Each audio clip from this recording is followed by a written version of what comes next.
silver. She had the colors of the rainbow down the sides. But the most unusual thing about the trout, she had long, beautiful eyelashes.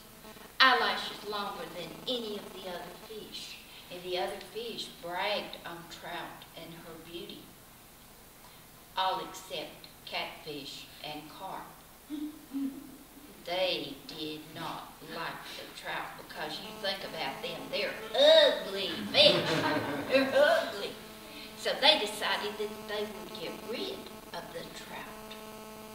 And they swam up behind her and they began to chase her. And they were making fun of her.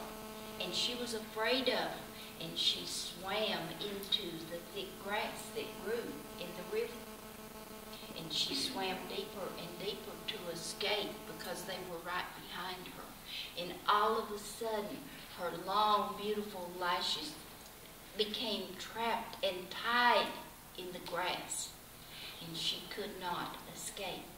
And catfish and carp, they swam away laughing because they knew that she would die.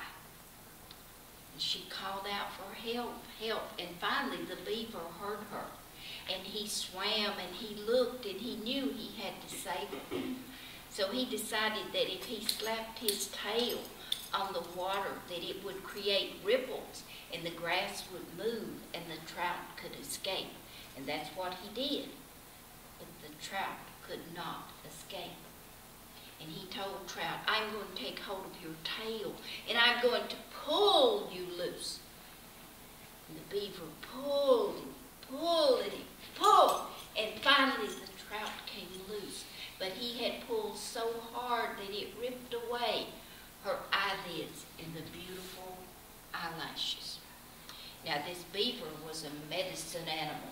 And he said, from this day forward, fish shall have no eyelids, so they can swim through the thick grass and escape their enemy. And from this day forward, the carp and the catfish shall live at the bottom of the river, in the stagnant mud, and they shall forever smell like stagnant mud. And it is true to this day.